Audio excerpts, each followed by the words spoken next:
아이는 세상을 구할 상이로다.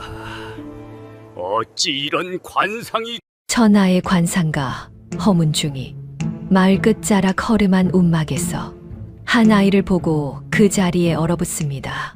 볼에 주먹만 한 혹이 달린 아이였지요.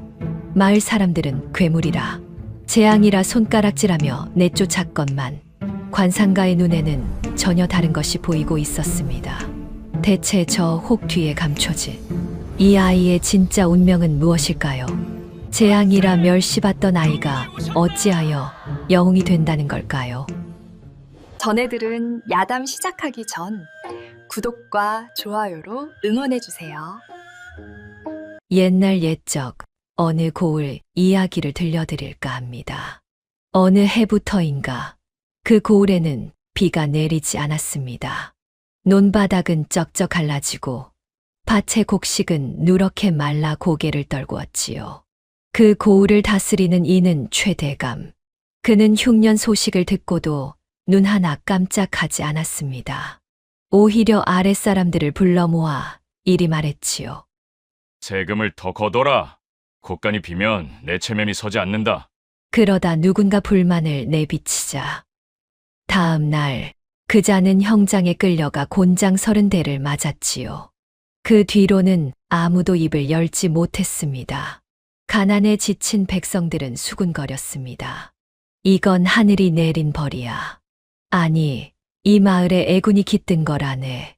한편 바로 이 마을 끝자락 외진 곳에 작은 초가집이 한 채 있었습니다. 지붕은 군데군데 구멍이 났고 담장은 허물어진 지 오래. 그 집에는 젊은 과부 정씨 부인이 홀로 살고 있었지요. 그녀의 남편은 3년 전 역병이 돌 때 세상을 떠났습니다. 혼례를 올린 지 채 1년도 되지 않았을 때였어요. 아침에 죽 한 그릇 떠먹이고 나갔는데 저녁에는 싸늘한 주검이 되어 돌아왔지요. 그렇게 그녀는 홀로 남았습니다. 배가 점점 불러오는 동안에도 장터에 나무를 내다 팔며 하루하루를 버텼어요. 그리고 마침내 아이가 나오는 날이 왔습니다. 몇 시간을 힘을 주었을까요? 마침내 아이의 울음소리가 터져 나왔습니다. 산파가 아이를 받아들고 강보에 싸려던 그 순간 손이 멈췄습니다. 아이의 볼 한가운데 주먹만 한 혹이 도드라져 있었거든요. 산파는 자기도 모르게 뒷걸음질을 쳤습니다. 마치 괴물을 본 것처럼요. 정씨 부인이 힘겹게 고개를 들어 산파에게 물었습니다. 아이가 건강한가요? 산파는 대답이 없었습니다. 그저 아이를 바닥에 내려놓고는 허겁지겁 문을 열고 뛰쳐나갔지요. 다음 날 아침 소문은 마을 전체에 퍼졌습니다. 정씨네가 괴물을 낳았대. 역병으로 죽은 남편 원혼이 깃든 거래. 아니야, 저건 마을에 재앙을 몰고 올 흉조라고. 입에서 입으로, 귀에서 귀로. 해가 지기 전에 모르는 사람이 없었지요. 하지만 초가집 안에서 정씨 부인은 아이를 가슴에 품고 있었습니다. 혹이 있으나 없으나 이 아이는 10달을 품었던 자신의 아이, 윤서야. 그녀는 아이의 이름을 지어 불렀습니다. 네 이름은 윤서란다. 윤서를 낳기 전 정씨 부인은 원래 이웃들과 무리 없이 지내던 사람이었습니다. 남편이 살아있을 때도 홀로 된 뒤에도 마찬가지였지요. 길에서 마주치면 먼저 고개 숙여 인사하고 이웃집에 경사가 있으면 나물이라도 무쳐 들고 찾아갔어요. 그런데 아이를 낳은 뒤부터 모든 것이 달라지기 시작했습니다. 처음에는 아주 사소한 것들이었지요. 하루는 우물가에서 마주친 안악이 눈을 피했습니다. 평소 같으면 날씨 이야기라도 나누었을 터인데 그날은 물동이만 움켜쥐고 황급히 돌아서더군요. 며칠 뒤 장터의 나무를 내다 팔러 갔습니다. 그런데 이상한 일이 벌어졌어요. 양옆의 상인들이 슬그머니 자리를 옮기는 겁니다. 정씨 부인이 앉으면 옆자리가 비고 다른 곳으로 가면 또 그 옆이 비고 하루 종일 나물은 한 단도 팔리지 않았습니다. 그때 등 뒤에서 수군거리는 소리가 들려왔지요. 저 여자한테서 물건 사면 재수 없대. 얼마 전에 괴물을 낳았다잖아. 정씨 부인은 그 자리에 얼어붙었습니다. 가슴이 무너지는 것 같았어요. 그리고 마침내 며칠이 지난 어느 밤이었습니다. 쿵! 정씨 부인이 잠에서 깼습니다. 들짐승인가 싶어 넘어가려는데 쿵! 또 소리가 났습니다. 조심스레 문을 열어보니 문 앞에 돌멩이가 여러 개 흩어져 있었지요. 누가 던졌는지는 보이지 않았습니다. 하지만 그것이 사람의 짓이라는 건 분명했어요. 누군가 앙심을 품고 돌을 던지는 것이었지요. 그 밤 이후로 돌은 계속 날아들었습니다. 낮에도 밤에도 가리지 않았지요. 설상가상 마을에 흉흉한 소문까지 돌기 시작했습니다. 혹부리 아이 때문에 마을이 이 꼴이 된 거야. 흉년이 든 것도 세금이 늘어난 것도 다 전연이 괴물을 낳아서 그래. 사실 흉년은 아이가 태어나기 훨씬 전부터 시작됐고 세금은 최대감의 탐욕 때문이었지만 사람들은 눈에 보이는 것을 탓하고 싶었습니다. 결국 마을 어른들이 모였습니다. 한 노인이 무거운 입을 열었지요. 더 이상 저 모자를 마을에 둘 수 없소. 재앙 덩어리를 품고 있으니 마을이 망하는 거요. 여기저기서 맞장구가 터져 나왔습니다. 맞아, 내쫓아야 해. 오늘 당장, 그날 밤, 정씨 부인의 집 앞에 사람들이 모여들었습니다. 남정네들은 손에 몽둥이를 들고 있었고, 안악들은 뒤에서 욕설을 퍼부었지요. 쾅, 쾅, 쾅. 사내 하나가 문을 두드렸습니다. 당장 나와. 오늘 밤 안으로 이 마을을 떠나. 잠시 뒤 삐걱. 문이 열렸습니다.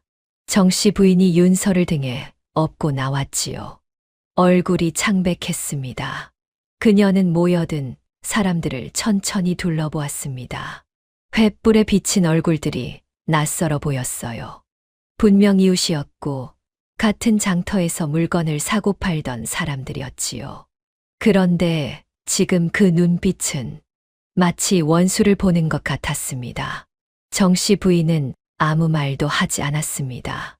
윤서를 가슴에 꼭 안고 천천히 걸음을 옮기기 시작했지요.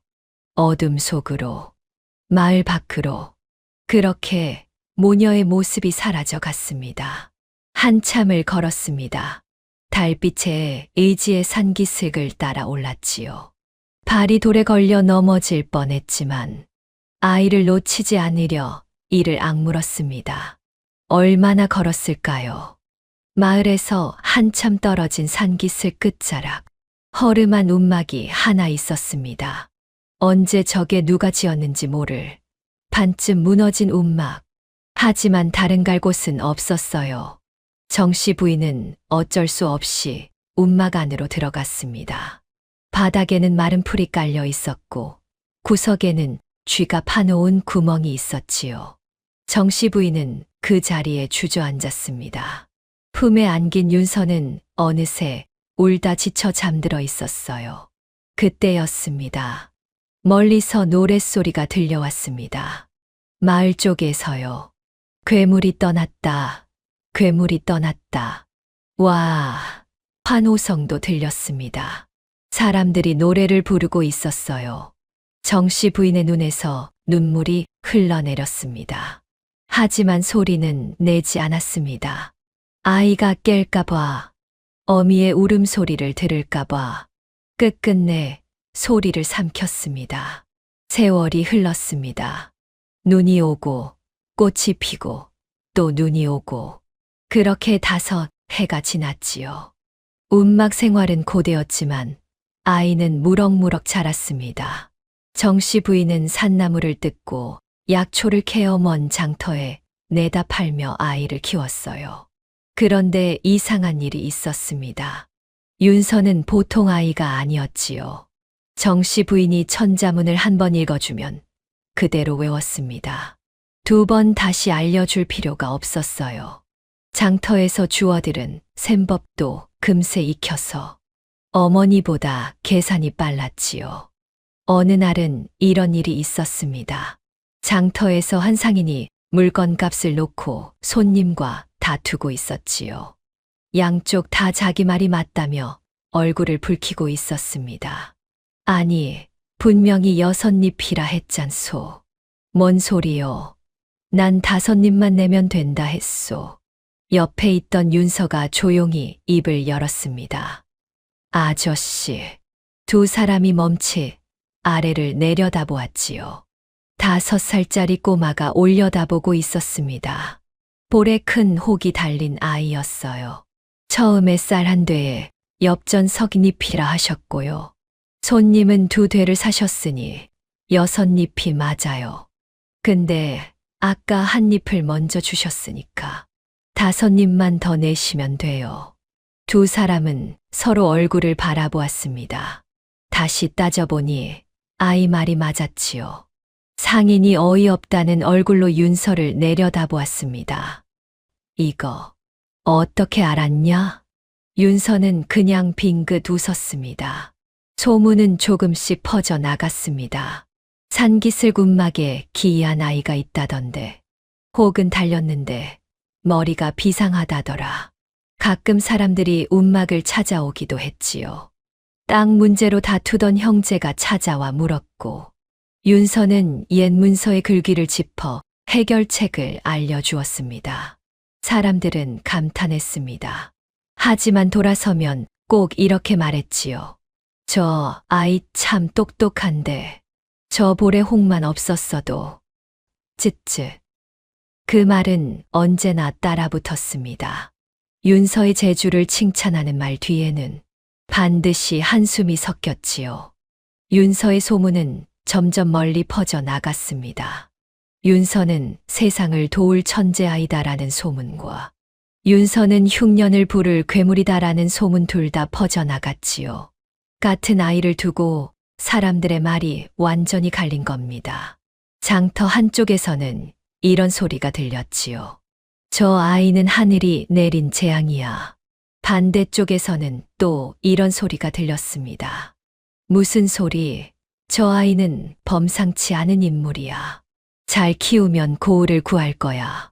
이제 윤서는 모든 사람의 입에 오르내리는 존재가 되어 있었습니다. 그 무렵이었습니다.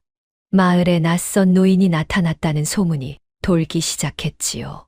허리가 굽고 흰 수염이 가슴까지 내려온 노인이었습니다. 장터 사람들 사이에서 수군거림이 번졌지요. 저 노인 어디서 본 것 같지 않소? 글쎄, 낯이 익은데 누군가 무릎을 탁 쳤습니다. 아, 저분 허문중 어르신 아니요? 그 이름이 나오자 장터가 술렁였지요. 허문중. 사람의 얼굴만 보고도 앞날을 읽어낸다 하여 관상가라 불리는 이였습니다. 높은 벼슬아치도 그 앞에서는 고개를 숙였고 장터의 장사치들도 그의 한마디에 방향을 바꾸곤 했어요. 혹시 혹부리 아이 때문 아니오? 누군가 조심스레 물었습니다. 사람들의 시선이 산기슭 쪽을 향했지요. 허문중은 움막을 향해 걸었습니다. 마을 사람 몇이 멀찍이 뒤따랐어요. 무슨 일이 벌어질지 궁금했던 겁니다. 움막 앞에 다다랐을 때 정씨 부인이 밖에서 나무를 다듬고 있었습니다. 그녀의 곁에는 윤서가 앉아 나뭇가지로 땅바닥에 무언가를 그리고 있었지요. 인기척의 정씨 부인이 고개를 들었습니다. 누구시오? 허문중은 대답하지 않았어요. 윤서가 고개를 들어 노인을 올려다보았습니다. 허문중의 발이 멈추었습니다. 아이의 볼에는 동그란 혹이 도드라져 있었어요. 사람들이 흉하다 손가락질하던 바로 그 혹이었지요. 허문중이 고개를 앞으로 내밀었습니다. 아이의 얼굴을 더 가까이 보려는 듯했어요. 그리고 허문중의 손끝이 떨렸습니다. 어르신, 정씨 부인이 불렀지만 대답이 없었지요. 멀리서 지켜보던 마을 사람들도 고개를 갸웃거렸습니다. 천하의 허문중 어르신이 꼬마 앞에서 저러고 있다니. 잠시 후 허문중이 입을 열었습니다. 이 아이는 정씨 부인이 숨을 죽였어요. 이 아이는 영웅이 될 상이요. 바람이 불었습니다. 움막에 문짝이 덜컹거렸지요. 예, 지금 뭐라 하셨소? 허문중이 다시 말했습니다. 이 아이는 반드시 영웅이 되어 마을을 구하게 될 것이요. 그 말은 바람을 타고 퍼져 나갔습니다. 멀리서 지켜보던 사람들의 귀에도 닿았지요. 영웅, 재앙이라 손가락질 받던 아이가 영웅이 된다고? 웅성거림이 일었습니다. 믿는 이도 있었고 코웃음 치는 이도 있었어요. 하지만 허문중은 아랑곳하지 않았습니다. 그의 눈은 여전히 윤서만을 바라보고 있었지요. 허문중이 시선을 거두지 않은 채 입을 열었습니다. 이 아이의 어미 되시오? 정씨 부인이 조심스레 고개를 끄덕였어요. 예, 그렇습니다만 가까이 오시오. 정씨 부인이 다가갔습니다. 허문중은 여전히 윤서를 바라보고 있었지요. 어르신, 아까 그 말씀은 무슨, 다시 보지 않아도 알겠소. 허문중이 말을 끊었습니다. 이 아이의 상은 변하지 않소. 내 눈이 틀린 적이 없으니 정씨 부인은 무슨 말인지 알 수 없었어요. 그저 노인의 얼굴만 바라보았지요. 허문중이 천천히 몸을 돌려 정씨 부인을 마주 보았습니다. 이 아이, 어른들 말을 유독 잘 알아듣지 않소. 정씨 부인이 움찔했어요. 어떻게 말하지 않아도 아는 눈치가 있지 않소. 상대가 무엇을 원하는지, 무슨 생각을 하는지. 정씨 부인의 입이 벌어졌습니다. 사실이었거든요. 윤서는 늘 그랬어요. 장터에서 다투는 사람들 사이에 끼어들어 양쪽 속마음을 꿰뚫어 보았고, 말하기도 전에 어머니가 무엇을 걱정하는지 알아차렸지요. 그건 그냥 눈치가 빠른 거 아니겠습니까? 허문중이 고개를 저었습니다. 눈치가 아니요. 이건 재주요. 노인이 다시 윤서를 바라보았어요. 사람의 말과 판단을 읽는 재주. 이 아이는 그것을 타고났소. 정씨 부인은 그 말이 좋은 것인지 나쁜 것인지 알 수 없었습니다. 그게 좋은 겁니까? 허문중이 한참 동안 대답하지 않았어요. 바람이 불어 그의 흰 수염이 흔들렸지요. 칼을 아시오? 느닷없는 물음이었습니다. 예, 칼은 쥔 손에 따라 달라지는 법이요. 허문중이 낮은 목소리로 말했어요. 밥을 짓는 데 쓰면 살리는 물건이 되고 사람을 향하면 죽이는 물건이 되지요. 이 아이의 재주도 그러하오. 정씨 부인의 얼굴이 굳었습니다. 그 말씀은 잘 자라면 사람을 살릴 것이요. 하나 잘못 자라면. 허문중이 말을 멈추었어요. 그 침묵이 어떤 말보다 무거웠지요. 정씨 부인이 윤서를 돌아보았습니다. 아이는 여전히 땅바닥에 앉아 나뭇가지로 무언가를 그리고 있었어요. 아무것도 모르는 얼굴이었지요. 이 아이를 이 마을에 두면 안 돼요. 허문중이 단호하게 말했습니다. 예, 벌써 소문이 퍼졌소. 재앙이니 복이니 하는 말들이 정씨 부인도 알고 있었어요. 사람들이 윤서를 두고 싸우는 것을. 허문중이 한 발짝 다가왔어요. 이 아이는 반드시 누군가에게 이용당하게 돼요. 이대로 두면. 그 말이 정씨 부인의 가슴에 모처럼 박혔지요. 정씨 부인이 무릎을 꿇었습니다. 어르신, 목소리가 떨렸어요. 그러면 어찌해야 합니까? 제가 뭘 해야 이 아이를 지킬 수 있습니까? 이미 소문이 퍼졌소. 허문중이 말을 이었습니다. 곧 사람들이 찾아올 것이요. 처음에는 구경하러, 그 다음에는 뭔가를 부탁하러, 점을 봐달라, 복을 빌어달라, 누가 거짓말을 하는지 알아봐달라. 그리고 거절하면 재앙이라 욕할 것이 뻔하오. 정씨 부인은 고개를 들지 못했어요. 이 아이에게는 배움이 필요하오. 허문중이 말했습니다. 배움이요? 허문중의 눈이 진지했습니다. 남의 마음을 일대 휘둘리지 않는 법, 재주를 쓰되 이용당하지 않는 법, 그것을 가르쳐야 하오. 그런 걸 누가 가르칠 수 있습니까? 정씨 부인의 물음에 허문중이 입을 열었습니다. 내가 데려가겠소. 정씨 부인의 눈이 커졌어요. 예, 이 아이를 내가 거두어 가르치겠소. 어르신이 직접요. 허문중이 고개를 끄덕였습니다. 내 눈에 비친 이 아이의 상이 그러하오. 영웅이 될 그릇이 돼 누군가 이끌어주지 않으면 그릇이 깨지요. 정씨 부인은 아무 말도 하지 못했어요. 머릿속이 하얘졌지요. 아이를 보내야 한다고? 이 아이를? 정씨 부인의 눈에 눈물이 고였어요. 윤서를 바라보았습니다. 아이는 여전히 땅바닥에 그림을 그리고 있었지요. 무슨 말인지 모르는 얼굴. 아직은 그저 어린아이였어요. 생각할 시간을 드리겠소. 허문중이 몸을 돌렸습니다. 오늘 밤 마음을 정하시오. 노인의 등이 멀어져 갔어요. 정씨 부인은 그 자리에 주저앉은 채 윤서를 바라보았습니다. 해가 지고 있었지요. 그날 밤 정씨 부인은 잠을 이루지 못했습니다. 윤서는 어머니 품에 파고들어 곤히 자고 있었어요. 작은 숨소리를 들으며 정씨 부인은 아이의 얼굴을 내려다보았지요. 다음 날 아침 허문중이 움막 앞에 서 있었습니다. 정씨 부인이 문을 열고 나왔어요. 아이를 잘 부탁드립니다, 어르신.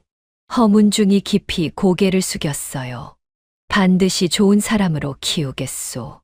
윤서가 어머니와 노인을 번갈아 보았습니다.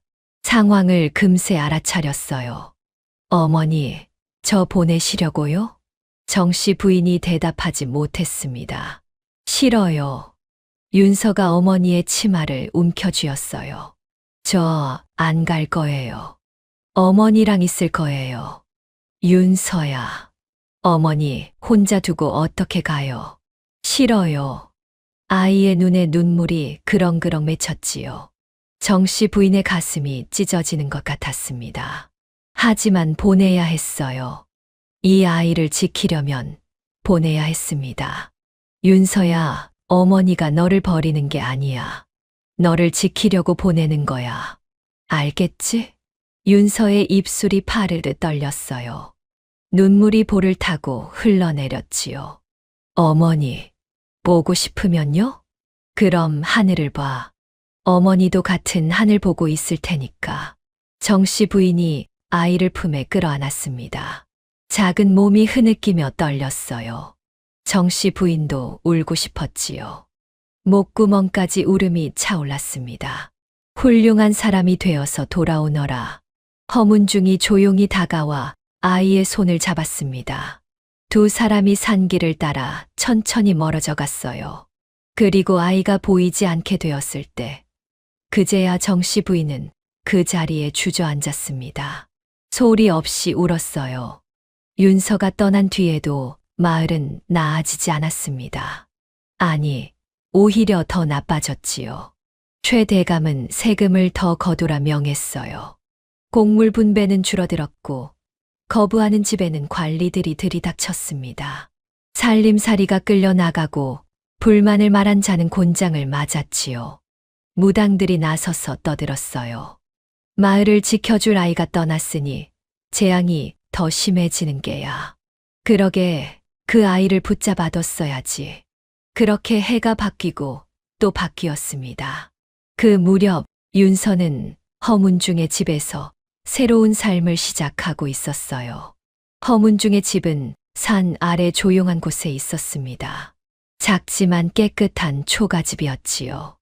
마당에는 감나무 한 그루가 서 있었고 뒤란에는 작은 텃밭이 있었어요. 허문중은 윤서에게 글을 가르쳤습니다. 천자문을 펼쳐놓고 한 글자씩 짚어가며 읽어주었지요. 그런데 이상한 일이 벌어졌어요. 윤서는 한 번 들은 글자를 잊지 않았습니다. 2번 읽어줄 필요가 없었지요. 이 글자는 뭐냐? 하늘천입니다. 이건 따지요. 허문중이 고개를 끄덕였어요. 놀랍지 않다는 표정이었지요. 이미 알고 있었으니까요. 글만이 아니었습니다. 셈도 가르쳤고 사람을 보는 법도 가르쳤어요. 윤서는 하나를 말하면 열을 알았습니다. 허문중이 반만 말해도 나머지를 스스로 깨우쳤지요. 어느 날이었습니다. 허문중이 윤서를 데리고 들판을 걷고 있었어요. 가을 바람이 불어 억새가 일렁이고 있었지요. 그때 윤서가 걸음을 멈추었습니다. 스승님, 왜 그러느냐? 윤서가 하늘을 가리켰어요. 새 떼가 한쪽으로 몰려 날아가고 있었지요. 저 새들이 동쪽으로 가고 있어요. 그래서 조만간 장터가 저쪽으로 옮겨질 것 같습니다. 허문중이 걸음을 멈추었어요. 어찌 그리 생각하느냐? 새는 먹이가 있는 곳으로 모입니다. 사람도 마찬가지예요. 저쪽에 뭔가 생겼으니 새가 몰리는 거고 곧 사람도 몰리겠지요. 허문중이 한참 동안 윤서를 바라보았습니다. 이윽고 입가에 미소가 번졌어요. 그래, 내 말이 맞다. 며칠 뒤 정말로 동쪽에 새 장터가 열렸지요. 그런데 그 모습을 지켜보는 눈이 있었습니다. 들판 저편 나무 그늘에 숨어 있던 사내였어요. 사내는 윤서와 허문중의 대화를 하나도 빠뜨리지 않고 들었지요. 그리고 슬그머니 몸을 돌려 어디론가 사라졌습니다. 최 대감이 보낸 첩자였어요. 그리고 세월이 흘러 윤서는 어느새 청년이 되어 있었습니다.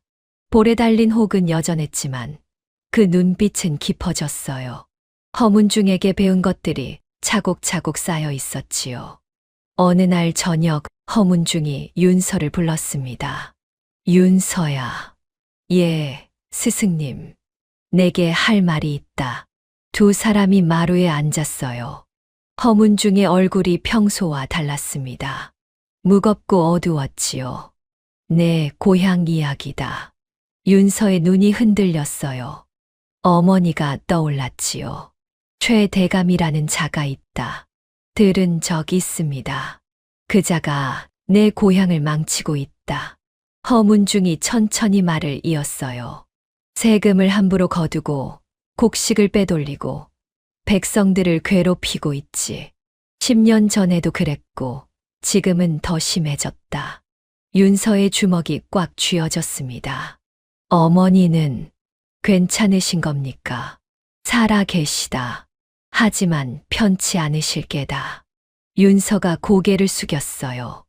허문중이 그 모습을 가만히 바라보았지요. 내가 배울 건 다 배웠다. 이제 내가 쓸 때가 되었느니라. 윤서가 고개를 들었습니다. 무슨 말씀이십니까? 허문중이 대답 대신 먼 산을 바라보았어요. 그 무렵 최 대감의 저택에서는 다른 이야기가 오가고 있었습니다. 최 대감은 비단 이불을 덮고 누워 있었어요. 살이 쪄서 움직이기도 귀찮은 몸이었지요. 곁에는 신복이 무릎을 꿇고 앉아 있었습니다. 대감마님, 아를 말씀이 있사옵니다. 뭐냐? 혹부리 아이 기억하시옵니까? 10년 전 숨겨진 곡식을 찾아낸 최 대감의 눈이 번뜩였어요. 그 괴물 말이냐? 예, 그 아이가 이제 청년이 되었다 합니다. 그래서 신복이 목소리를 낮추었어요. 그 청년 보통이 아니랍니다. 비가 올 날을 마치고 사람 속마음까지 꿰뚫어 본다 하옵니다. 복을 가져다 준다는 소문도 있습니다. 최 대감이 몸을 일으켰습니다. 눈에 욕심이 가득 찼지요. 복을 가져다 준다. 그리 소문이 났사옵니다. 최 대감의 입가에 웃음이 번졌어요. 그 녀석을 내 밑에 두면 되겠군. 대감마님, 생각해봐라. 그 녀석의 재주를 이용하면 백성들에게서 더 많은 것을 뜯어낼 수 있어. 최 대감이 부채를 펄럭였어요. 그 녀석이 복을 가져다 준다면 내 복을 채워줄 것이고 앞날을 내다본다면 내 앞길을 열어줄 것 아니냐. 과연 대감마님이십니다. 당장 그 늙은 관상가에게 사람을 보내라. 신복이 깊이 절을 했습니다. 분부대로 하겠사옵니다. 며칠 뒤 관하에서 사람이 왔습니다. 허문중의 집 앞에 관리 둘이 서 있었어요. 험상궂은 얼굴이었지요. 최 대감께서 부르신다. 당장 관하로 오시오. 허문중이 문을 열고 나왔습니다. 무슨 일이시오? 그건 가서 들으시오. 아, 그리고 관리가 허문중의 뒤를 힐끗 보았어요. 그 청년도 함께 데려오시오. 대감께서 특별히 보고 싶어 하시니까. 허문중의 눈이 가늘어졌습니다. 예감이 좋지 않았지요.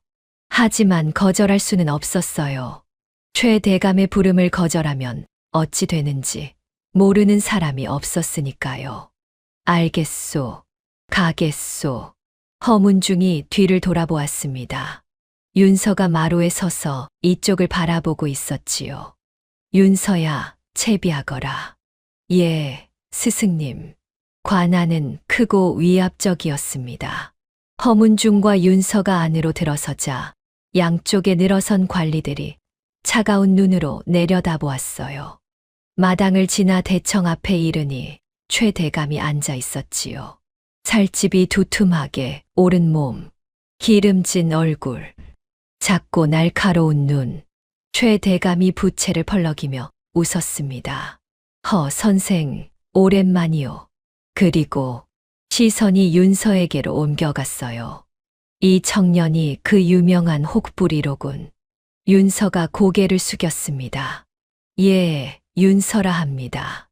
허허, 예의는 바르군. 최 대감이 부채를 접었어요. 눈빛이 달라졌지요. 내가 왜 불렀는지 알겠나? 모르겠습니다. 솔직하구나.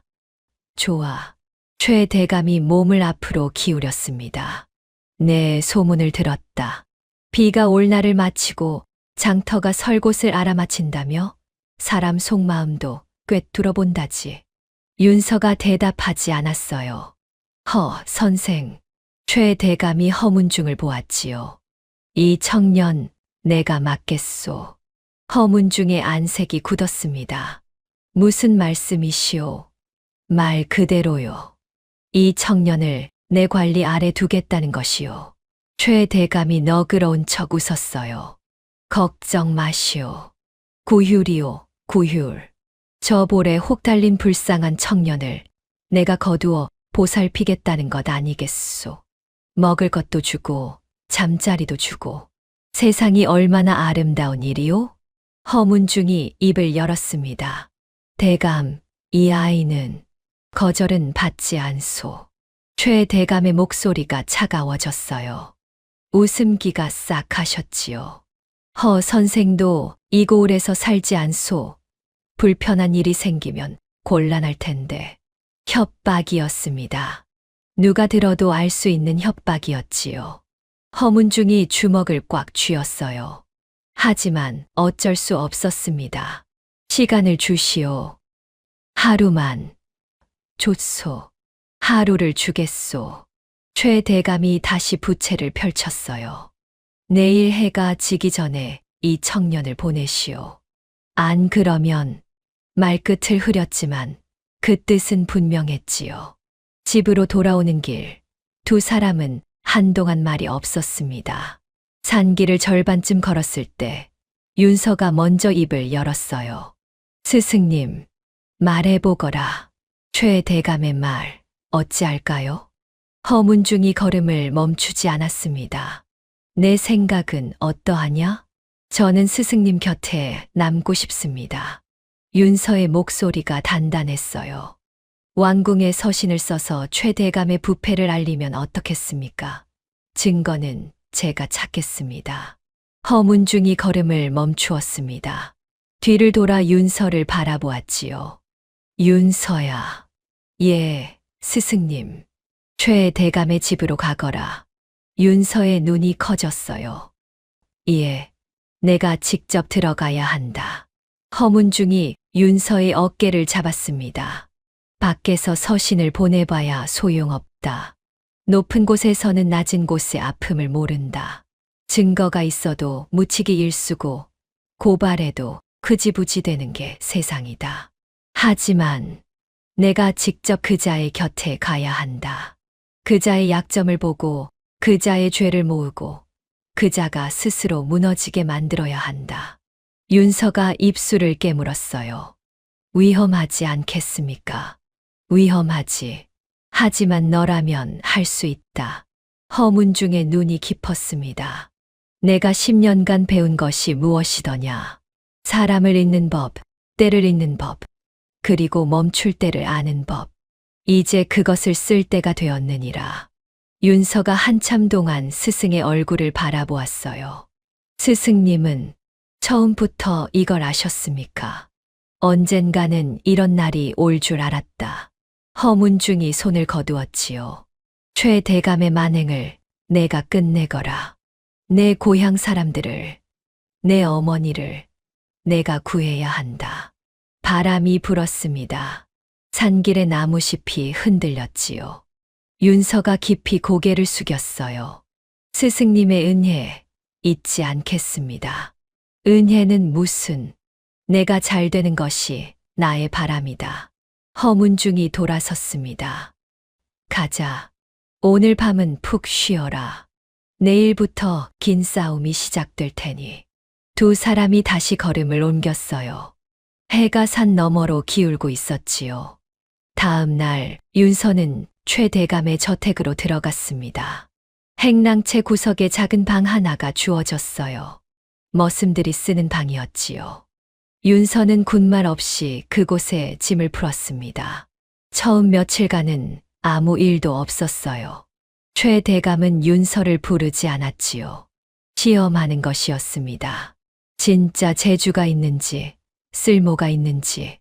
윤서는 기다렸어요. 그러던 어느 날 저녁 최 대감이 윤서를 불렀습니다. 내 재주를 보여보거라. 윤서가 고개를 숙였어요.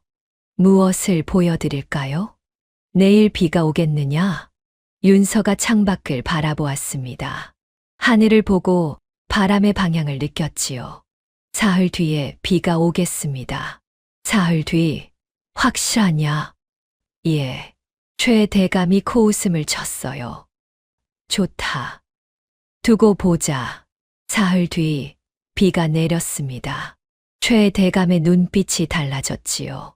그 뒤로 최 대감은 윤서를 자주 불렀습니다. 내일 관리들이 모이는 시간이 언제겠느냐? 5시쯤이 좋겠습니다. 그때 모두 한가하니 말이 잘 통할 것입니다. 그래. 다음 날 정말로 그랬지요. 다음 달 장사는 어느 쪽이 잘 되겠느냐? 동쪽 장터가 북적일 것입니다. 그것도 맞았어요. 윤서는 이유를 설명하지 않았습니다. 묻지도 않았고 말하지도 않았지요. 그저 담담하게 답할 뿐이었어요. 최 대감이 점점 윤서를 신뢰하기 시작했습니다. 이 녀석 쓸모가 있군. 입가에 웃음이 번졌지요. 탐욕스러운 웃음이었습니다. 어느 날 최 대감이 윤서를 데리고 마을로 나갔습니다. 장터에 사람들이 모여 있었어요.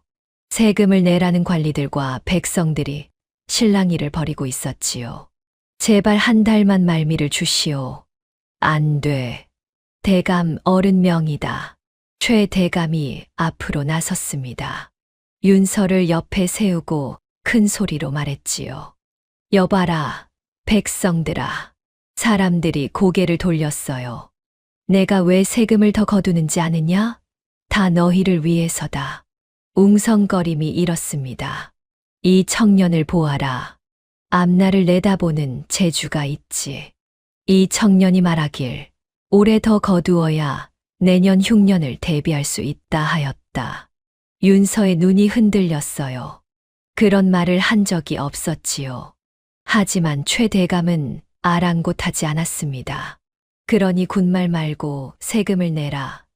이 청년의 예언을 거스르면 재앙이 닥칠 것이다. 사람들의 시선이 윤서에게 쏠렸어요. 두려움과 원망이 섞인 눈빛이었지요. 윤서는 아무 말도 하지 못했습니다. 그날 밤 윤서는 행랑채에서 잠을 이루지 못했어요. 주먹을 꽉 쥐었지요. 서두르면 안 된다. 때를 기다려야 한다. 스승의 가르침을 되뇌었습니다. 세월이 흘렀습니다. 최 대감은 이제 중요한 결정마다 윤서를 불렀어요. 곡식을 얼마나 거둘지, 누구를 벌할지, 언제 무엇을 할지 윤서의 말을 듣고 결정했지요. 윤서는 조용히 따랐습니다. 거스르지 않았어요. 최 대감이 원하는 대로 답하고 원하는 대로 움직였지요. 최 대감은 완전히 윤서를 믿게 되었습니다. 이 녀석은 내 복주머니야. 측근들에게 자랑하기까지 했지요. 그러는 동안 윤서는 저택 안을 살폈습니다. 어디에 무엇이 있는지, 누가 누구와 연결되어 있는지, 곡식은 어디에 숨겨져 있는지 하나씩 파악해 나갔어요. 그리고 마침내 윤서는 알아냈습니다. 최 대감이 빼돌린 곡식이 여러 창고에 나뉘어 숨겨져 있다는 것을. 한 곳에 모아두면 눈에 띄니까 일부러 흩어놓은 것이었지요. 이거다. 윤서의 눈이 빛났습니다. 어느 날 저녁 윤서가 최 대감을 찾아갔습니다. 대감마님, 아를 말씀이 있사옵니다. 최 대감이 부채를 붙이며 물었어요. 뭐냐? 곡식 보관에 대한 일입니다. 곡식. 윤서가 고개를 숙였지요. 지금 곡식이 여러 창고에 나뉘어 있는 줄 압니다. 최 대감의 눈이 날카로워졌어요. 내가 그걸 얻지 않으냐? 하늘의 기운을 읽으면 보입니다. 윤서가 담담하게 대답했지요. 그래서 한 곳에 모으시는 것이 좋겠습니다. 최 대감이 몸을 앞으로 기울였어요. 무슨 뜻이냐? 하늘을 보니 앞으로 2년간은 나라에서 조사가 내려오지 않을 것입니다. 윤서가 천천히 말을 이었지요. 곡식을 한 곳에 모아두시면 복이 합쳐집니다. 흩어놓으면 복도 흩어지는 법이지요. 한 곳에 모으시면 대감마님의 부가 더욱 커질 것입니다. 최 대감의 눈에 욕심이 가득 찼습니다. 2년간 조사가 없다. 확실하냐? 제가 틀린 적이 있사옵니까? 최 대감이 잠시 생각했어요. 그동안 윤서의 말은 한 번도 틀린 적이 없었지요. 좋다. 최 대감이 고개를 끄덕였습니다. 오늘 밤 당장 옮겨라. 분부대로 하겠사옵니다. 윤서가 깊이 절을 했어요. 고개를 숙인 얼굴에 아무도 모르는 미소가 번졌지요. 그날 밤 곡식이 모두 한 곳으로 옮겨졌습니다. 덫이 놓인 것이었어요. 곡식이 한 곳에 모이자 그 양이 드러났습니다. 창고 안에 쌓인 곡식 자루가 산더미 같았어요. 백성들에게 나눠주어야 할 곡식, 세금으로 거둔 곡식, 몰래 빼돌린 곡식, 모두 한 곳에 있었지요. 최 대감은 그것을 보고 웃음을 터뜨렸습니다. 허허, 이렇게 많았나? 욕심이 더 커졌어요. 이 정도면 더 걷어도 되겠다 싶었지요. 세금을 올려라. 명이 떨어졌습니다. 관리들이 마을로 흩어졌지요. 거부하는 집에는 즉시 벌이 내려졌어요. 곤장을 맞고 살림을 빼앗기고 끌려가는 사람들이 생겼습니다. 마을은 더욱 피폐해졌지요. 백성들 사이에서 원망이 피어올랐습니다. 혹부리가 저 집에 들어가고 나서 더 힘들어졌어. 복을 가져다 준다더니 재앙이었구먼. 그러게 어릴 때부터 재앙이라 했잖아. 사람들은 최 대감이 아니라 윤서를 욕했어요. 눈에 보이는 것을 탓하는 게 쉬우니까요. 윤서는 그 말들을 들었습니다. 장터를 지날 때 사람들이 침을 뱉었어요. 아이들이 돌을 던졌지요. 윤서는 피하지 않았습니다. 맞으면서 걸었어요. 조금만 더. 이를 악물었지요. 조금만 더 참으면 된다. 어느 날 아침 윤서가 마을 뒷산 언덕에 올랐습니다. 바람이 불어왔어요. 윤서는 눈을 감고 그 바람을 느꼈지요. 어디서 불어오는지, 무엇을 품고 있는지. 멀리서 연기가 피어오르고 있었습니다. 장터 쪽에서요. 윤서가 언덕을 내려와 장터로 향했어요. 사람들 사이에 섞여 귀를 기울였지요. 이복에 들었나? 한양에서 어사가 내려온다는 소문이 있어. 어사, 진짜인가? 쉿, 목소리 낮춰. 아직 소문일 뿐이야. 윤서의 귀가 쫑긋했습니다. 며칠 동안 장터를 돌아다녔어요. 여기저기서 말을 주워들었지요. 소문이 점점 구체적으로 변해갔습니다. 보름 안에 온다더라. 이 고울이 첫 번째래. 윤서는 확신했어요. 때가 왔다. 그날 저녁 윤서가 최 대감을 찾아갔습니다. 대감마님, 아를 말씀이 있사옵니다. 무슨 일이냐? 망을 보는 하인 말입니다. 최 대감이 고개를 갸웃했어요. 저택 밖에는 늘 하인 하나가 망을 보고 있었지요. 혹시 조사관이 오면 미리 알려주는 역할이었습니다. 그자가 왜 내쫓으시는 것이 좋겠습니다. 뭐, 갑자기 무슨 소리냐? 윤서가 목소리를 낮추었어요. 그자의 관상을 보니 배신할 상이옵니다. 나중에 대감마님을 팔아넘길 자입니다. 최 대감의 눈이 가늘어졌지요. 확실하냐? 제 눈이 틀린 적이 있사옵니까? 최 대감이 턱을 쓸었습니다. 잠시 생각하는 듯 했어요. 하지만 망을 볼 놈이 없으면 차라리 제가 보겠습니다. 윤서가 고개를 숙였지요. 제가 직접 바깥 동향을 살피겠사옵니다. 최 대감이 손을 저었습니다. 아니, 됐다. 예, 자네가 2년간 조사가 없다 하지 않았나. 난 자네를 믿네. 최 대감이 부채를 펼쳤어요. 여유로운 표정이었지요. 2년 동안은 망볼 필요가 없어. 괜히 사람 세워두면 의심받기만 하지. 하오나, 대감마님. 됐다니까. 최 대감이 손을 내저었습니다. 그 하인은 내쫓겠다. 자네 눈을 믿으니까. 하지만 새로 세울 필요도 없어. 2년간은 편히 지내자고. 윤서가 더 말하지 않았어요. 고개를 깊이 숙였지요. 분부대로 하겠사옵니다. 물러나는 윤서의 얼굴에 희미한 미소가 스쳤습니다. 망보는 자가 사라졌어요. 이제 조사관이 와도 최 대감은 알 수 없게 되었지요. 덫이 완성된 것이었습니다. 사흘 뒤, 이른 아침이었습니다. 안개가 자욱한 새벽녘, 마을 어귀에 낯선 행렬이 나타났어요.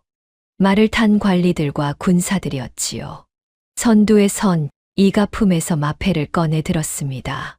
암행어사였어요. 행렬은 곧장 최 대감의 저택으로 향했습니다. 망을 보는 자가 없으니 아무도 알지 못했지요. 최 대감이 눈을 뜬 것은 대문이 쾅 열리는 소리를 듣고서였어요. 무슨 일이냐? 최 대감이 허둥지둥 마당으로 나왔습니다. 잠옷 차림이었지요. 어사가 차갑게 말했어요. 최 대감이요? 그소만. 곡식 창고를 열어라. 최 대감의 얼굴이 하얗게 질렸습니다. 잠깐. 그건 열어라. 군사들이 움직였어요. 창고 문이 열렸지요. 안에는 산더미처럼 쌓인 곡식 자루가 있었습니다. 한눈에 봐도 어마어마한 양이었어요. 숨길 수가 없었지요. 한 곳에 다 모아놓았으니까요. 어사의 눈이 싸늘해졌습니다. 이것이 무엇이오? 그건 흉년을 대비해서 백성들은 굶어 죽어가는데 이만한 곡식을 숨겨두었소. 최 대감이 입을 벌렸다 닫았어요. 할 말이 없었지요. 체포하라. 군사들이 최 대감을 둘러쌌습니다. 팔이 뒤로 꺾이고 포승줄이 감겼지요. 이게 무슨 짓이냐. 나를 누구로 알고. 조용히 하시오. 어사가 돌아섰어요. 최 대감이 끌려 나왔습니다. 마당을 지나 대문을 나서는데 어느새 사람들이 몰려들어 있었지요. 백성들이었어요. 굶주린 얼굴, 분노에 찬 눈빛. 그동안 당하고만 살던 사람들이었습니다. 최 대감이 끌려가는 모습을 보며 누군가 먼저 손뼉을 쳤어요.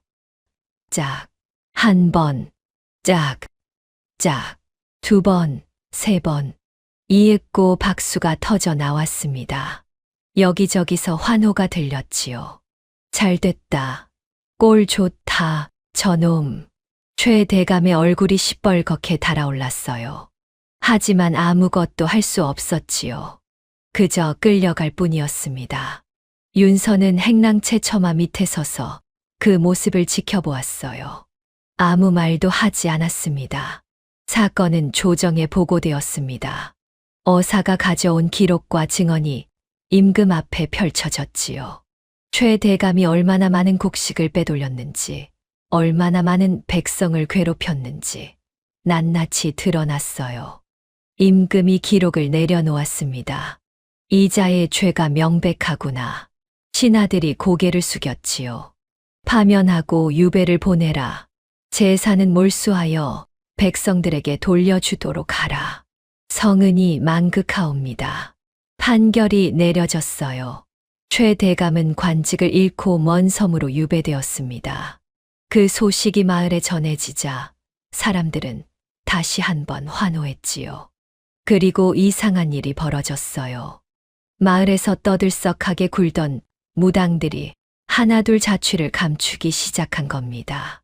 재앙이니 복이니 하며 윤서를 두고 말을 만들던 자들이었지요. 슬그머니 짐을 싸서 어디론가 떠났어요. 겁이 났던 겁니다. 며칠 뒤 한양에서 사람이 왔습니다. 윤서라는 청년이 있느냐? 전하께서 부르신다. 윤서가 가마에 올랐어요. 한양까지는 먼 길이었지요. 대궐에 도착하니 곧바로 어전으로 안내받았습니다. 윤서는 난생 처음 보는 궁궐에 긴장했지만 내색하지 않았어요. 어전에 들어서자 용상 위에 임금이 앉아 있었습니다. 내가 윤서냐? 윤서가 엎드려 절했지요. 예, 소인이 윤서이옵니다. 고개를 들어라. 윤서가 고개를 들었어요. 임금이 빙긋 웃었지요. 볼에 혹이 있구나. 그것 때문에 고생이 많았다며? 괜찮사옵니다. 내 덕에 탐관오리 하나를 잡았다. 공이 크구나. 윤서가 대답하지 않았어요. 임금이 말을 이었습니다. 포상을 내리겠다. 원하는 것을 말해보아라. 벼슬을 주랴. 금은보화를 주랴. 신하들이 웅성거렸지요. 대단한 상이었어요. 평민이 벼슬을 받는 건 흔한 일이 아니었으니까요. 윤서가 고개를 저었습니다. 황송하오나 사양하겠사옵니다. 어전이 조용해졌어요. 임금이 눈을 가늘게 떴지요. 사양한다. 이유가 무엇이냐? 소인은 벼슬의 뜻이 없사옵니다. 그저 고향으로 돌아가 평범하게 살고 싶을 뿐이옵니다. 임금이 감탄했어요. 욕심이 없구나. 마음에 드는도다. 그렇다면 정녕 아무것도 원하지 않느냐? 윤서가 잠시 망설이다 입을 열었습니다. 한 가지 청이 있사옵니다. 말해보아라. 소인의 고향 백성들이 오랫동안 굶주렸사옵니다. 벼슬 대신 그들에게 쌀을 조금씩 더 나눠주시면 그것이 소인에게는 가장 큰 상이옵니다. 어전이 다시 조용해졌어요. 임금이 한참 동안 윤서를 바라보았습니다. 이윽고 고개를 끄덕였지요. 좋다. 약속하마. 성은이 만극하옵니다. 윤서가 깊이 엎드렸어요. 내 고향의 쌀을 넉넉히 보내주마. 앞으로도 그리하겠다. 임금이 자리에서 일어났습니다. 혹부리 청년, 오늘 너를 보니 기쁘구나. 건강히 잘 살거라. 윤서가 다시 한번 절을 올렸지요. 어전을 나서는 윤서의 발걸음은 가벼웠습니다. 이제 집으로 돌아갈 시간이었어요. 윤서가 고향으로 돌아왔습니다. 10년 만이었어요. 산길을 넘고 고갯마루를 지나 마침내 익숙한 마을이 눈에 들어왔지요. 예전보다 초라해진 지붕들, 메마른 논밭. 하지만 분명 고향이었습니다. 윤서의 발걸음이 빨라졌어요. 움막으로 향했지요. 10년 전 어머니와 살던 그 움막, 아직도 있을까?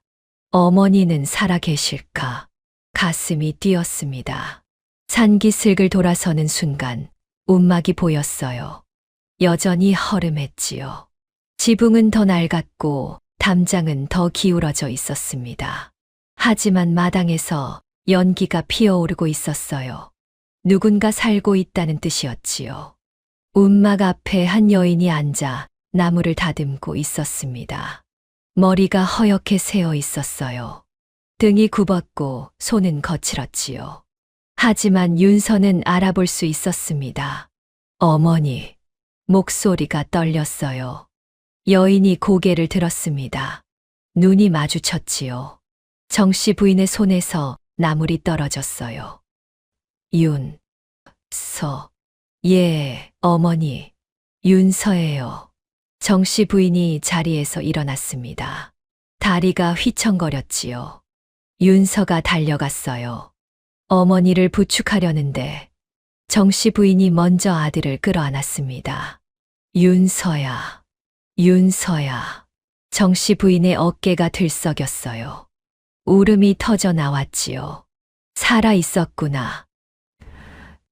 내 새끼. 윤서도 울었습니다. 어린 시절처럼 어머니 품에 얼굴을 묻고 울었어요. 10년 동안 참았던 눈물이 쏟아졌지요. 한참을 그렇게 서 있었습니다.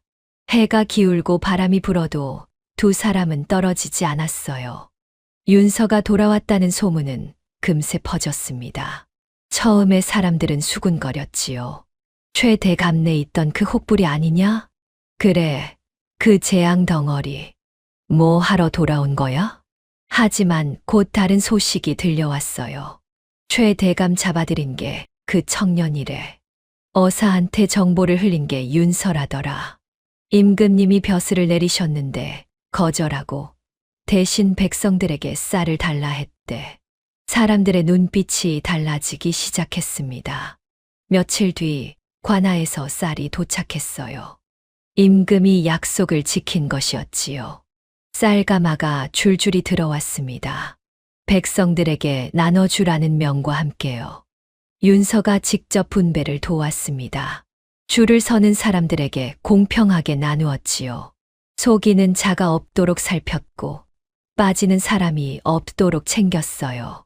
고맙소, 윤서. 덕분에 살겠소. 사람들이 고개를 숙여 인사했습니다. 예전에 돌을 던지던 손으로요. 윤서는 원망하지 않았어요. 그저 웃으며 받았지요. 세월이 흘렀습니다. 윤서는 고향의 자리를 잡았어요. 숨어 다니지 않았습니다. 당당히 마을을 오갔지요. 사람들은 어려운 일이 생기면 윤서를 찾아왔어요. 올해 농사는 어느 쪽 밭이 좋겠소? 이웃과 땅 문제로 다투는데 어찌하면 좋겠소? 자식 혼처를 정해야 하는데 조언 좀 해주시오. 윤서는 한 번도 거절하지 않았습니다.